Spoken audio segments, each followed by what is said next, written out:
छोटा सा मशवरा दे दूं आपको? जी जी जी। मशवरा दे दूं? फतवा तो मैं देता नहीं हूं, मशवरा दे सकता हूं। मशवरा ये है कि आपने सुना होगा कि वो जो दायरा होता है कोतवाल का, कोतवाल जो होता है उसका एक दायरा होता है, कलेक्टर जो होता है उसका भी दायरा होता है, वजीर आला का भी दायरा, सदर का भी दायरा।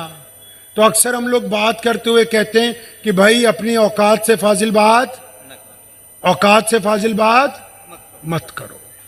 तो मेरा आपसे एक मशवरा है आज, मैं पूरे मुल्क में हम जब भी कहीं जाते हैं सब मुसलमानों को ये मशवरा जरूर देते हैं कि हमारे जो नबी अलैहिस्सलाम है ना जी, उनकी जात पाक तमाम तरह के तनाज़ियात से बिल्कुल पाक है, बिल्कुल। ना तो कोई ये बता सकता है कि उनकी हुदूद कहां तक है, ना नौज़ुबिल्लाह कोई ये बता सकता है कि उनकी हुदूद कहां रोक दी गई है। ये है औकात से। इमाम अबू हनीफा से लेके शाह वलीउल्लाह मुहद्दिस तक 1000 साल में कोई ऐसा मौलवी मुहद्दिस पैदा नहीं हुआ जिसने नबी अलैहिस्सलाम की ज़ाते बाबरकत के लेकर कभी कोई गैर मुनासिब गुफ्तगू की हो। ये बदबख्ती हमारे हिस्से में आई कि जब 12 रबीउल अव्वल के दिन आते हैं, जब नबी अलैहिस्सलाम की विलादत के दिन आते हैं, जब उनके पर्दा फरमाने के दिन आते हैं, जब हमने मिल्लत इस्लामिया को, जब हमने अपने हिंदू सिख भाइयों को, हमने अपने दलित जैनी बोधी भाइयों को जब ये बताना होता है कि एक ऐसी हस्ती दुनिया में आई जिसने अमीर गरीब को एक बराबर किया, एक ऐसी हस्ती दुनिया में आई जो गोरे और कालों को एक बराबर समझती, एक ऐसी हस्ती दुनिया में आई जिसने बेटियों को इज्जत दी, एक ऐसी हस्ती दुनिया में आई जिसके आने के बाद हक परस्तों को तादाद की जरूरत नहीं रही। जब हमने अपने नबी की सिफतें बयान करनी होती हैं, उस दौर में हम एक दूसरे पर कीचड़ उछालते हैं, ये हम अपनी औकात से फाजिल बात करते हैं। और बात याद रखना, मैं तो अक्सर कहा करता हूं कि जिनको इस्तिंजा सही तरह करना नहीं आता वो बताते हैं कि हुदूद क्या है, हुदूद क्या नहीं है। भाई हमारी हैसियत नहीं है, हमारी औकात नहीं है। नबी की शान कौन बता सकता है? नबी की शान एक नबी बता सकता है। और जब मेरे नबी मुहम्मदुर रसूलुल्लाह सल्लल्लाहु अलैहि वसल्लम दुनिया में आए, कोई नबी जिंदा नहीं था। तो जब अल्लाह ने देखा कि इनको खातिबुन नबिय्यीन, अल्लाह ने जब ये कहा कि हमने इनको खातिबुन नबिय्यीन बनाकर भेजा, इनके सर पर ताज रखा है, तो फिर कहा कि अब इनकी सना बयान करने के लिए, अब इनकी मदह बयान करने के लिए किसी नबी की जरूरत नहीं। फरमाया अल्लाह ने कि मैं खुदा होकर अपने रसूल को सलाम भेजता हूं, तुम भी मोहम्मद रसूलुल्लाह को सलाम किया करो। यानी रगी काट दी, बात ही खत्म कर दी कि बस अल्लाह है और अल्लाह के बाद मोहम्मद रसूलुल्लाह है। आपने शायद पढ़ा नहीं, एक बिटिया आ रही थी मस्जिद नबी में, नबी अलैहिस्सलाम ने बड़ी दूर से देखा, उस बिटिया के सर पर रुपट्टा नहीं था, जंगजू बेटी थी, हातिम बिन ताई की बिटिया थी, सहाबा से लड़ पड़ी, उन्होंने उसके हाथ बांधे सहाबियात ने और उसको घोड़े पे बिठाया, ले आए मदीने। अब नबी अलैहिस्सलाम ने दूर से देखा एक बेटी आ रही है, सर पर रुपट्टा नहीं है, तो अपनी रहमत वाली चादर उतारी। कौन सी चादर? फिर बोलते नहीं आप, कौन सी चादर जी? रहमत वाली। दोबारा समझाऊं थोड़ा? पहले ये बताओ कि बात समझ आ रही है नहीं? 30,000 रुपये महीना हो जाएगा नहीं? इंशाअल्लाह। अरे बोलो, फिर नहीं बोल रहे। ये मैं मजाक में नहीं कह रहा हूं, ये बात ये इसलिए कह रहा हूं कि आने वाली नस्लों को जो आलिम है सिर्फ दीन पढ़ाने पे लगा दो, उनको बाकी कामों से फ्री कर दो। सैयदना मोहम्मद रसूलुल्लाह मस्जिद नबी में वो बिटिया आ रही, तो नबी अलैहिस्सलाम ने अपनी रहमत वाली चादर उतार के एक सहाबी को दी कि दौड़ के जाओ उस बिटिया के सर पर ये चादर डाल दो। अब सहाबी तो सारे सहाबी हैं, बड़े अदब वाले, इन्होंने कान में नबी अलैहिस्सलाम से कहा या रसूलल्लाह ये तो ताहा यासीन वाली चादर है। आपको पता है जब मेराज पर जाना था अल्लाह से मीटिंग करने, जब बुराक को खाने काबा के साथ बांधा, तो जिब्रील जब पहुंचे उस दिन नबी अलैहिस्सलाम उम्मे हानी के कमरे में अकेले आराम कर रहे थे। जिब्रील पहुंचे तो नबी अलैहिस्सलाम सो रहे हैं। इन्होंने अल्लाह को कहा कि तेरा महबूब सोता है, आवाज दे के जगाऊं। अल्लाह ने कहा ठीक है, तू फरिश्तों का सरदार है, पर इतना बड़ा भी नहीं कि मोहम्मद रसूलुल्लाह को आवाज दे सके, इतना बड़ा भी नहीं है। इन्होंने फिर अल्लाह से कहा या अल्लाह, हाथ लगाऊं, आपके प्यारे महबूब को हाथ लगाऊं। अल्लाह ने फिर कहा वो ठीक है कि तू रूहुल अमीन है, लेकिन इस हद तक नहीं पहुंचा कि तेरे हाथ मोहम्मद रसूलुल्लाह के जिस्म अतहर को लग जाए। अब जिब्रील भी हैरान है। अल्लाह तो प्यार करते हैं ना नबी अलैहि सलाम से। तो अल्लाह ने जिब्रील को कहा कि घूम के मेरे नबी के कदमों की तरफ आ जा। अब ये कदमों की तरफ पहुंचे। अब अल्लाह ने जिब्रील को कहा, वो इंसानी शक्ल में आए थे ना, भी अपने घुटने जमीन पर लगा। अब जिब्रील अलैहिस्सलाम ने अपने घुटने जमीन पर लगाए तो अल्लाह ने कहा जिब्रील अपने होंठ मोहम्मद रसूलुल्लाह के तलवों से लगा दे ताकि इनकी ठंडक से नबूवत की आंख खुल जाए। चादर की कीमत समझे? इतनी कीमती चादर है कि जिब्रील उसको हाथ नहीं लगा सकते। इतनी कीमती है कि बस होंठ लगाने की इजाजत दी, वो भी तलवों की तरफ से। अब ये चादर उतारी, सहाबी को दी, ओ भाई दौड़ के जाओ, वो बिटिया आ रही। सहाबी ने कान में कहा या रसूलल्लाह, वो दुश्मन की बेटी है, वो गैर मुस्लिम की बेटी है। नबी अलैहिस्सलाम ने जब ये बात सुनी तो नाराज हो गए। फरमाया कान खोल के सुन ले कि बेटी सिर्फ बेटी होती है, खा वो फिर हमारी हो या फिर किसी और की हो, बेटी सिर्फ बेटी है। अब वो बेटी भी मामूली नहीं जिसके बारे में ये जिक्र चल रहा, वो हातिम ताई की बेटी है। अब उसके सर पर जब चादर रख दी गई ना, तो वो पहले तो कह रही थी अपने साथियों से कि मैं हातिम की बेटी हूं। ऐसे सवाल, बादशाह था ना उसका, उसके वालिद के बारे में नबी अलैहिस्सलाम फरमाते हैं कि अल्लाह हातिम से राजी थे। नबी अलैहिस्सलाम से कुछ दिन पहले उसका इंतकाल हुआ है, तो वो बादशाह की बेटी है। तो रास्ते में अपने साथियों को कहती आ रही कि नौजुबिल्लाह मैं ऐसे सवाल करूंगी। अब जब ये रहमत वाली चादर उसके सर पे डाली, उसके कंधों पे डाली, जब चादर डाली ना तो रोने लगी। वहीं से आते हुए कहती या रसूलल्लाह, मैंने ये यकीन कर लिया कि आप रियासत मदीना के बादशाह नहीं, आप पूरी कायनात के दिलों के शहंशाह बन के तशरीफ लेके आए। अब क्योंकि बेटी आई है, कौन आया जी आज घर पे? बेटी आई है।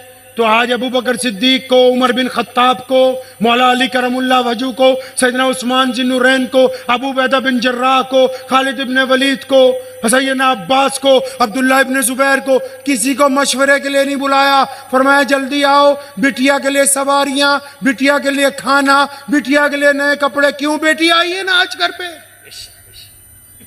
ताकि लोगों को बताना कि बेटी तो बेटी है। अब वो बेटी जब घर पहुंची, उसने अपने भाई जो शहजादा है अदी बिन हातिम, अदी को कहा अदी वो तुझे कुछ गलतफहमी हो गई, तू जा मदीना मिल के आ। अब अदी पता क्या कहता है? कहने लगा बहना मैं जाऊंगा तो सही, मैंने सुना कि वो लोगों से इबादतगाह में मिलते हैं, मैं उनका महल देखना चाहता हूं। अब अदी कई दिन बाद अचानक मदीना पहुंचे, मस्जिद नबी में गए तो नबी अलैहि सलाम ने जब देखा ना अदी आ रहे हैं, सुनो आपस में बहस करने वालों, नबी अलैहि सलाम ने जब दूर से देखा अदी आ रहे हैं, वो फरमाया अदी आ भाई, वो तेरा इंतजार कर रहे थे। अदी फरमाते मैं कांप गया, मोहम्मद रसूलुल्लाह को मेरा नाम कैसे पता है, ये मुझे कैसे पहचानते हैं। अब जाके जैसे ही मुसाफा किया, ये बैठने लगे हैं तो रसूलुल्लाह उठ के खड़े हो गए। फरमाया अदी तुम्हारे साथ तो यार घर पे चल के बात होगी, यहां कोई बात नहीं करनी है।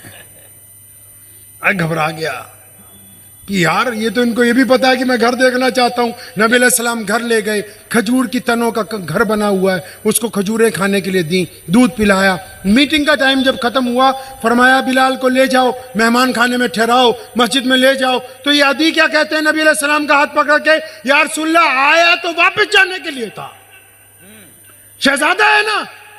फरमाया या रसूलुल्लाह आया तो वापस जाने के लिए था, लेकिन रब्बे काबा की कसम अब जब तक अदी की जान में जान है, अदी इब्न हातिम मोहम्मद रसूलुल्लाह का गुलाम बन के रहेगा। शायद भूल गए आप कि जंगे बदर की रात को नबी अलैहिस्सलाम जब अपने हुजरे से बाहर निकले थे टहलने के लिए, उनके हाथ में एक छड़ी है और दाईं तरफ अबू बकर सिद्दीक है और बाईं तरफ उमर बिन खत्ताब हैं और बिलाल कहीं टहल रहे थे। फरमाया इधर आ बिलाल, ये दौड़ के आए। जी या रसूलल्लाह। रसूलल्लाह ने अपनी छड़ी जमीन पर एक जगह टिका दी। ये रात की बात बताता हूं आपको। फरमाया बिलाल, कल सुबह को जब अबू जहल लड़ने के लिए आएगा, इस मुकाम पर आके उसको हलाक होना है कल सुबह को। और फिर चंद कदम चले और फरमाया बिलाल, उमैया ने बड़ा जुल्म किया ना तेरे पे। जी या रसूलल्लाह। फिर छड़ी टिका दी जमीन पे। फरमाया ये वो मुकाम है जहां उमैया ने आके अपनी गर्दन उतारनी है। नबी अलैहिस्सलाम की जात क्या है क्या नहीं है ये अल्लाह जानता है। हमारा काम मोहम्मद रसूलुल्लाह की इत्तबा है, उनकी फरमाबरदारी है, उनके किरदार, उनकी बातें, उनके चलने को, उठने को, बैठने को देखना है। आपको पता है नबी अलैहिस्सलाम एक जगह खैमजन थे, एक बूढ़ी औरत बाहर आई, सहाबा के नेज़े पकड़े और हटा दिए। पर मैं पीछे हटो, मुझे मोहम्मद रसूलुल्लाह से मिलना है। सहाबा पूछते हैं कौन है? कहने लगी मैं तुम्हारे नबी की बहन हूं।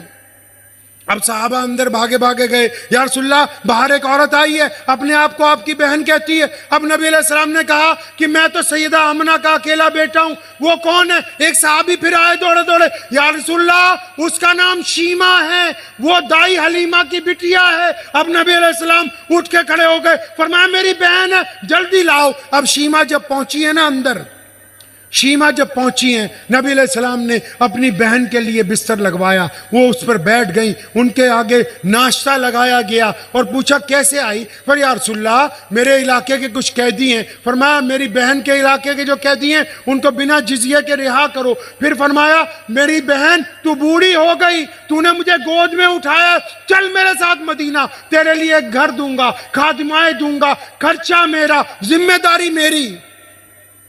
अब शीमा क्या कहती है? नहीं या रसूलल्लाह, मुझे अपने कबीले में वापस जाना है। फरमाया अच्छा रुक। बिलाल को बुलाया। ये फिर दूसरा मौका है, आज किसी साहबी को मशवरे के लिए नहीं बुलाया। फरमाया मेरी बहना के लिए सवारियां लाओ, इनके लिए कपड़े लाओ, घर वालों के लिए कपड़े लाओ, जो कैदी रिहा किए उनके लिए कपड़े लाओ। क्यों नबी अलैहिस्सलाम इतना इंतजाम कर रहे हैं? क्योंकि आज बहन घर पे आई है और सूरत के मुसलमानों को ये बताना था कि जब बहन मिलने के लिए आए तो कमरे में छुप के बीवी से पूछ पूछ के नोट नहीं निकालना। मोहम्मदुर रसूलुल्लाह की सुन्नत है कि जब बहनें आ जाएं तो किसी से मशवरा करके नहीं दिया जाया करता है। बहुत अच्छे, बहुत अच्छे। किसी से मशवरा करके नहीं बहनों को देते हैं। जब कुछ देते हैं फिर तो बस भाई का काम है निछावर करना। आप कहां तक जानते हैं मोहम्मद रसूलुल्लाह सल्लल्लाहु अलैहि वसल्लम को? आपको पता है हज्जतुल विदा के मौके पर जब नबी अलैहिस्सलाम मदीनतुल मुनव्वरा से चले मक्कातुल मुकर्रमा की तरफ, 1,24,000 कमोबेश सहाबा साथ में है। भाई आप लोग जरा 10 मिनट सुकून रखिए, मैं निकल जाऊंगा, ज्यादा टेंशन। इधर आओ सामने, ये जितने लोग उधर खड़े हैं इधर आओ मेरे पास। ओ इधर आओ भाई, ये तुम सब भी आओ, सिक्योरिटी वाले भी सब इधर आओ। बात नबी अलैहिस्सलाम की हो रही, इधर आओ सब, इधर आओ। दुरूशी पढ़िए सब लोग। अल्लाहुम्मा सल्ली अला मुहम्मद व अला आलि मुहम्मद कमा सल्लैता अला इब्राहीम व अला आलि इब्राहीम इन्नका हमीदुम मजीद। अल्लाहुम्मा बारिक अला मुहम्मद व अला आलि मुहम्मद कमा बारकता अला इब्राहीम व अला आलि इब्राहीम इन्नका हमीदुम मजीद। अब सुने, आखिरी 2 वाक़यात सुना के अपनी गुफ्तगू खत्म करूंगा। ये जितनी बातें मैं आपको सुना रहा हूं ये सब इंसानों के लिए सुना रहा हूं, कहीं ये ना समझने लगना कि सिर्फ मुसलमानों के लिए सुना रहा हूं। अब आखिरी हज करने जा रहे हैं नबी अलैहिस्सलाम। कौन सा हज करना है जी? आखिरी हज करने। भाई फ्राई मुर्गा खा के आए हैं आप लोग? नहीं, आवाज क्यों नहीं आती है आपकी? कौन सा हज करने के लिए जा रहे हैं? आखिरी हज। सहाबा की लंबी लाइन साथ में, 1,24,000 होंगे तो कितनी लंबी लाइन होगी? तकरीबन 10, 15, 20 किलोमीटर की लाइन। अब ये काफिला मदीना से चला, मक्के की तरफ चलता जाता है। अचानक एक दिन शाम के वक्त नबी अलैहिस्सलाम जब अबवा पहाड़ी के पास से गुजरते हैं तो नबी अलैहिस्सलाम अपने ऊंट की मुहार मोड़ लेते हैं, लश्कर रुक जाता है, सहाबा रुक जाते हैं, लोग पूछते हैं नबी अलैहिस्सलाम कहाँ चले गए। अचानक खबर मिलती है मुहम्मदुर रसूलुल्लाह अबवा पहाड़ी की चोटी पर हैं और नबी अलैहिस्सलाम वहां क्या कर रहे हैं। अरे मुहम्मदुर रसूलुल्लाह अपनी अम्मा सैयदा आमना की कब्र के ऊपर बैठे हुए हैं। और मुफस्सिरीन ने लिखा है कभी फुर्सत मिले तो अपने उलमा के पास बैठना कि प्यारे पैगंबर 6 साल के थे जब सैयदा आमना के साथ इस मुकाम से गुजरे थे और अम्मी आमना का उस दिन इंतकाल हुआ था। सैयदा आमना का जब हार्ट अटैक हो गया, आज की ज़ुबान में हार्ट अटैक हो गया, जब उनको दर्द शिद्दत से आया तो उन्होंने नबी अलैहिस्सलाम 6 साल के थे और उम्मे ऐमन नबी अलैहिस्सलाम की रज़ाई माँ है वो साथ में थी। तो सैयदा आमिना ने जब उनको पता लग गया कि मेरा वक्त करीब आ गया है ना, उन्होंने 6 साल के मोहम्मद को अपने सीने से लगाया था। इमाम बुखारी ने उनके अल्फाज कलमबंद किए। सिर्फ एक फिक्रा सुनाता हूँ। सैयदा आमिना ने कहा था ए मेरे प्यारे बेटे मोहम्मद, हर नई चीज को पुरानी हो जाना है, हर शय को खत्म होना है, लेकिन मेरे प्यारे बेटे मोहम्मद मेरा नाम क़यामत तक जिंदा रहेगा क्योंकि मैं तेरे जैसा बेटा दुनिया को देके जा रही हूं। अब आज रसूलुल्लाह कितने साल के हैं? 63 साल के। कितने जी? जब अम्मी का इंतकाल हुआ था कितने साल के थे? अब 63 साल के हैं। मोहम्मद अलैहिस्सलाम माँ की कब्र के पास बैठ गए। मुफस्सिरीन कहते हैं इतना रोए, बार बार कहते हैं अम्मा तू जल्दी नहीं मुझे छोड़ के चली गई। अपनी माँ को तो बार बार मदीनातुल मुनव्वरा में भी याद करते थे ना बार बार, और इस हद तक कहा पलट के मुसल्ले से ये बिलाल अगर मेरी माँ सैयदा आमिना जिंदा होती वो मुझको आवाज मारती तो मैं नमाज छोड़ के पहले अपनी अम्मी की खिदमत के अंदर जाता।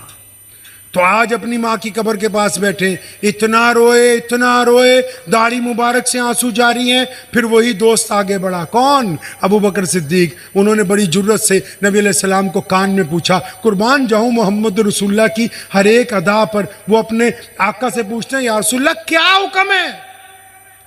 अंदाज देखिए, ये नहीं कह रहे कि चलना नहीं, या रसूलुल्लाह क्या हुक्म है? कुर्बान जाऊं नबी अलैहिस्सलाम से फरमाया अबू बकर जाके सबको बता दो आज की रात मैं मोहम्मद रसूलुल्लाह यहीं अपनी माँ के पास बिस्तर लगा के रखूंगा। यहीं पर सिखाया दुनिया को कि एक बेटा कैसा होता है, भाई कैसा होता है। सैयदा फातिमा से जो मोहब्बत की दिखाया कि एक बाप कैसा है, बदर में दिखाया कि एक जर्नल कैसा है, सखावत के वक्त दिखाया कि एक बांटने वाला कैसा है, व्यापार में दिखाया कि एक ईमानदार आदमी किस तरह बिजनेसमैन बनता है।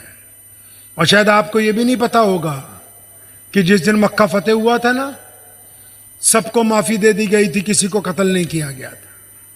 लेकिन अगली बात पता है आपको? बोलो नहीं पता।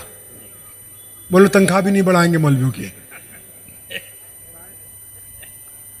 नबी अलैहिस्सलाम ने जब सबके फैसले हो गए तो उस वक्त जो बड़े दौलतमंद लोग थे सब ने कहा या रसूलल्लाह हमारी हवेली पर चलें, खाना तैयार है। और उधर मक्के में एक औरत है उम्मे हानी उसका नाम है, वो अपने बच्चों को रोज कहती है वो मदीने वाले मोहम्मद तुम्हारे मामू हैं, वो मेरे भाई हैं, उनके वालिद हजरत अब्दुल्ला मेरे सके चचा हैं, हमारा बचपन इकट्ठा गुजरा है। वो रोज नबी अलैहिस्सलाम की नाते पढ़ पढ़ के सुनाती। अब आज मक्का फतेह हुआ, अब बच्चे मां के पीछे पड़े हुए। तू तो रोज कहती थी तेरे भाई हैं, कहां है तेरे भाई? अब उम्मे हानी कहती है कि मैं गम में थी कि नबी अलैहिस्सलाम तो इतने बिजी हैं, उनको कहाँ याद होगा कि एक गरीब बहन भी मक्के में रहती हैं। फरमाती मैं गम में थी, अचानक दरवाजे पर जोर से दस्तक हुई, मैंने जोर से पूछा कौन है, तो उधर से आवाज आई हानी वो दरवाजा खोलना, मैं तेरा भाई मोहम्मदुर रसूलुल्लाह। वो पहुंच गए अपनी बहन के घर। हमारे पास पैसा आता है तो रिश्तेदारी पहले तोड़ते हैं, पैसा आता है तो पहले ये करते हैं कि गरीब दोस्त छोड़ दो। हमारे पास ओहदा आता है तो पहले अपनों को छोड़ते हैं। और हमारे यहाँ तो मुफ्ती साहब पंजाबी में कहावत है कि जब कोई बंदा हज करके आता है ना, वो कहता बाकी पिंड था काफरी है, मैं कल ही मुसलमान है। बाकी सब मतलब मिसाल के तौर पे कोई मौलवी बन जाए, कोई अपने रियासत में आगे चला जाए तो उसको वहम हो जाता है। अब नबी अलैहिस्सलाम जब अपनी बहन के घर पहुंचे तो मसला नहीं कोई बताया, तस्बीह नहीं कोई बताई, कुरान की आयतें नहीं सुनाई, आज रात बासी खाना खाया, अपनी बहन को सामने बिठाया। वो उम्र में नबी अलैहिस्सलाम से 20 साल बड़ी हैं, उम्मे हानी जो हैं 20 साल बड़ी हैं नबी अलैहिस्सलाम से। अब बहन सामने बैठी है और कह रही है या रसूलल्लाह सल्लल्लाहु अलैहि वसल्लम आप आराम करें, लंबा सफ़र करके आए, सारा दिन मुकद्दमात का फैसला किया, नमाजें पढ़ाई, बैतुल्लाह को पाक करवाया, आप थक गए। अब नबी अलैहिस्सलाम क्या फरमाते हैं, नहीं हानी आज की रात आराम करने की नहीं। कोई चिल्ला लगा के आएगा तो क्या कहेगा, भाई नमाज पढ़ा करो, भाई क्या कहेगा, नमाज पढ़ो। कोई आईपीएस बन जाएगा तो क्या कहेगा बच्चों को कि यूपीएससी सीखो। कोई बिजनेस में ज्यादा पैसे कमा लेगा, बच्चों को क्या कहेगा, अपनी बहन के बच्चों को आके कि तुम भी कोई कपड़ा डाल लो, माल बनाओ। आइडिया देगा। कोई तालीम याफ्ता बन जाएगा तो नबी अलैहिस्सलाम ने क्या बात की उस दिन, वो तो दीन के शारे हैं। एक लफ्ज है अरबी में शीन अलिफ रे है, इसका मतलब है कि वो दीन के मालिक हैं, वो दीन के मालिक हैं। मोहम्मद रसूलुल्लाह जो कहते हैं वही मजहब बन जाएगा। लेकिन आज की रात अपनी बहन से ये नहीं कहा कि फला नमाज पढ़ना, फला तस्बीह करना, नहीं नहीं। बहन सामने बैठी है और नबी अलैहिस्सलाम की मुबारक आंखें झुकी हुई हैं, उनमें आंसू टप टप गिर रहे हैं। अपनी बहन को क्या कहते हैं, बहना तुझे पता है जब मेरी विलादत होने वाली थी, अभी 2-3 महीने बाकी थे ना, मेरे प्यारे अब्बू हजरत अब्दुल्ला इस दुनिया से चले गए। तूने अपने चचा को बहुत करीब से देखा, मैंने अपने अब्बा को नहीं देखा। आज की रात मोहम्मद रसूलुल्लाह को बताओ कि रसूलुल्लाह के अब्बू कैसे थे। आप में है कोई ऐसा? दिल पे हाथ रखो जरा, यहां जरा दिल पे हाथ रखो। दिल लगा हुआ है ना? अरे कोई इतनी सर्दी नहीं, दिल लगा है, दिल पे हाथ रखिए। इस दिल को पूछो आपने कभी क्या अपने अब्बू से जफ्फी डाल के कहा कि अब्बा मुझे तो इससे बड़ा मोहब्बत है आप में कोई कि जिसने उस बंदे को कभी कहा हो कि मुझे तुझसे मोहब्बत है? तेरी हड्डियां पिघल गई हमें इस मुकाम तक लाने के लिए। या जिनके बाप मर गए, तुम में से कभी कोई उसकी कब्र पे गया हो रात के अंधेरे में और जाके कहा हो कि अब्बा दौलत भी है, रिज़्क भी है, घर भी है, बच्चे भी हैं? नहीं है तो बस तो नहीं किया आपने। यहां देखो मोहम्मद रसूलुल्लाह सल्लल्लाहु अलैहि वसल्लम को मक्का फतेह हुआ है। यहां तो सिर्फ म्यूनिसिपैलिटी का इलेक्शन जीत के हम तहजीब भूल गए अपनी, वो मक्का फतेह किया है। और फतेह मक्का की रात में उन्होंने पहले अपने वालिद का जिक्र छेड़ा। उम्मे हानी कहती कि मैंने अपने चचा सैयदना अब्दुल्ला की सीरत बयान की, फिर वालिदा का जिक्र छेड़ा, कहती मैंने सैयदा आमना की सिफात बयान की, फिर दादा का जिक्र छेड़ा, मैंने उनकी सिफात बयान की, फिर वो अपनी दादी की बातें करते, फरमाते सुबह हो गई, नमाज का वक्त हो गया। पता ये लगा रसूलुल्लाह ने हमें ये सिखाया कि अगर जिंदगी में कभी कोई तरक्की मिल जाए तो अकड़ना नहीं, फिर उस दिन उन लोगों को याद करना जो उस वक्त तुम्हारे साथ थे जब तुम्हारे साथ कोई दूसरा नहीं था। दीन का मतलब सिर्फ इबादत नहीं, इबादत का मतलब दीन पर चलना है। इस्लाम के 2 हिस्से हैं, एक इस्लाम का मकसद, दूसरा इस्लाम की जरूरियात। मकसद ये है, कोई हमारा हिंदू सिख भाई पूछ ले कि इस्लाम का मकसद क्या है, आप क्या बताओगे भाई? बता सकते हो? अब फिर मैं कह दूंगा तनख्वाह की बात तो फिर चिढ़ जाओगे यार मौलवी भी। आपको कोई गैर मुस्लिम भाई हमारा पूछ ले कि इस्लाम का क्या मकसद है, आप बता सकते हो 2 लफ्जों में उसको? आपको पता है दीन पूरी दुनिया में बड़ा मजहब कैसे बना?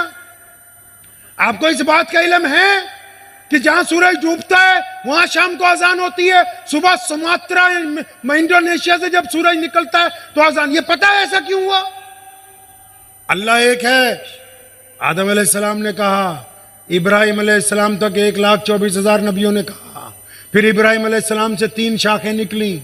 हजरत ईसा अलैहिस्सलाम उन्होंने भी कहा कि आओ अल्लाह की तरफ, मूसा अलैहिस्सलाम उन्होंने भी कहा ए आओ अल्लाह की तरफ। मेरे नबी अलैहिस्सलाम ने निराली बात ये कही, उन्होंने कहा कि ये मुसलमानों, जो अल्लाह को एक मानेगा वो वही होगा जो रसूलुल्लाह को भी एक मान ले। समझ आ रही है बात नहीं?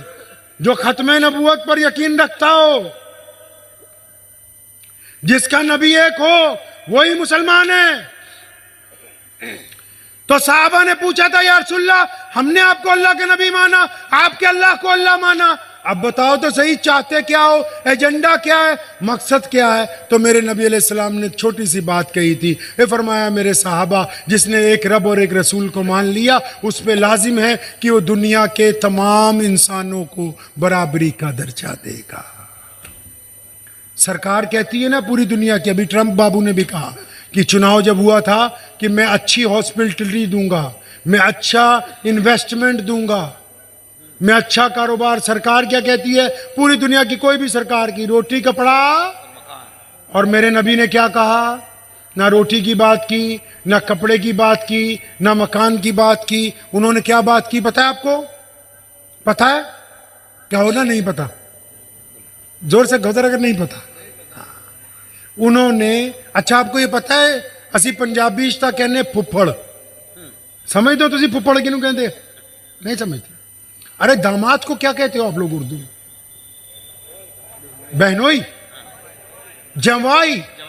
अच्छा जब कभी शादी होती है हजरत तो जवाई नाराज होके भाग जाता है, मतलब साला साली की किसी की शादी होती है, नाराज होकर चला जाता। आप तो नहीं कभी गए।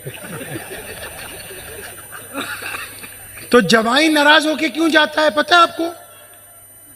मैं आसानी से समझा रहा हूं। जवाई क्यों नाराज हो जाता है पता है? असी पंजाबी कहने फुफड़ नाराज हो गया। फुफड़ नाराज हो गया। क्यों नाराज हो गया जी? अब वो घर जब चाहो पहुंचता है जवाई तो उसकी मां बोलती बेटा तू क्यों नाराज हो, क्या आ गया? सुबह शादी है, तुम्हारी बीवी के भाई की बहन की शादी है।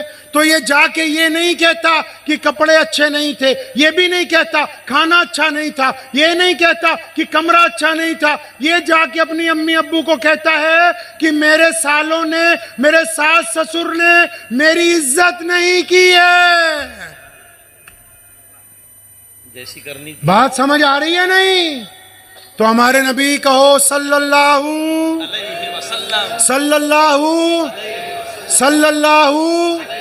उन्होंने यहां से नब्ज पकड़ ली इंसानों की। रोटी कपड़ा मकान नहीं, रोटी एक वक्त ना मिले गुजारा हो जाता है, कपड़े फटे हुए हों गुजारा हो जाता है, मकान नहीं हो तो पुल के नीचे सो के गुजारा हो सकता है। लेकिन मेरे प्यारे महबूब ने कहा सल्लल्लाहु अलैहि वसल्लम ने कि अगर तुम किसी को इज्जत नहीं दे सकते तो फिर तुम उसको कुछ भी नहीं दे सकते हो। ये नहीं कहा कि मुसलमानों को सिर्फ इज्जत बांटनी, नहीं नहीं नहीं। जिसके पैसे दिलवाए वो मुसलमान नहीं था, जिसकी वजह से चक्की चलाई वो मुसलमान नहीं था, जिस बुढ़िया की गठरी उठाई वो मुसलमान। ये नहीं कहा कि मुसलमानों की बात, फरमाया अगर तुम इंसानों को इज्जत नहीं दे सकते, कोई नौकर है तो क्या हुआ, कोई रिक्शा चलाता है तो क्या हुआ, कोई गरीब है तो क्या हुआ, कोई माता है तो क्या हुआ, अगर आप उसको इज्जत नहीं दे सकते तो चांदी की सोने की थाली में रख के भी खिलाएंगे तो वो खुश नहीं होगा। क्योंकि सड़क पर सोया हुआ एक गरीब भी ये चाहता है कि कोई आके उसको लात मार के गाली मत दे, क्योंकि उसको अगर कोई चीज पसंद है तो अपनी इज्जत नफ्स पसंद है। तो ये पूरा दीन नबी अलैहिस्सलाम ने जब बनाया तो पूरी दुनिया में चर्चा हो गया था कि मक्के में एक ऐसे नबी आए जो कहते हैं कि गोरे काले एक बराबर हैं, मक्के में एक ऐसे नबी आए जो कहते हैं अमीर गरीब एक बराबर हैं। आप कभी मस्जिद के अंदर गए हो? अरे भाई मस्जिद में जाते हो? ध्यान से नहीं देखते। जब हम मस्जिद में जाते हैं इमाम आगे खड़ा होता है, वो नियत बांधता है अल्लाहू अकबर, और अगर 5 मिनट गुजर जाएं मस्जिद को बनाने वाला ट्रस्टी बाद में आए तो कहाँ नियत बांधेगा जी? अरे बोलो कहाँ जगह दोगे? पीछे। अगर कोई मुफ्ती आ जाए कहाँ जगह मिलेगी? उससे भी पीछे अगर कोई मुसलमान अफसर उस दौर में वहां तैनात हो, वो जुमा पढ़ने आ जाए तो कहाँ नमाज पढ़े जी? उससे भी पीछे अगर कोई मुसलमान वजीर आ जाए किसी इलाके का, वो कहाँ नमाज पढ़ेगा? वो जहां मुसलमानों ने जूतियां उतारी है ना, उन जूतियों को हटा के एक कपड़ा बिछा के नियत बांधेगा, क्योंकि ये मोहम्मद रसूलुल्लाह की मस्जिद है। किसी ताकतवर को, किसी गरीब पर कोई इज्जत हासिल होने वाली नहीं है। तो आखिरी बात ये कि अगर आप किसी को इज्जत नहीं दे सकते तो फिर कुछ भी इज्जत बांटनी है। जिस कौम के पास, जिन लोगों के पास, जिन दौलतमंदों के पास ये जो दिल है ना, ये चाय के कप की तरह है। अभी हाथ में चाय का कप हो, कोई धक्का मार दे, चाय कपड़ों पे गिरेगी। अगर इसमें चाय की जगह गुलाब जल होता तो क्या गिरता जी? गुलाब जल गिरता। अब किसी को कोई धोखा देता है, कोई तकलीफ पहुंचाता है, धक्का मारता है ना, क्योंकि दिल में गीबत है, हसद है, तो मुंह से गालियां निकलती हैं। अगर दिल में नरमी होगी, ईमानदारी होगी, मोहब्बत होगी, तो सब्र कहेगा कि अगर अब तेरा भी भला करे, कोई बात नहीं, मार ले जितने धक्के मारने हैं तूने। तो इस दिल के प्याले को अच्छा करना है, करेंगे इंशाल्लाह। वो अच्छा तब होगा जब नबी अलैहिस्सलाम से मोहब्बत उरूज पर होगी। मुझे उम्मीद है कि आपको ये वीडियो पसंद आई होगी। अगर पसंद आई हो तो ये आप अपने दोस्तों के साथ शेयर करें और इस चैनल को सब्सक्राइब जरूर करें।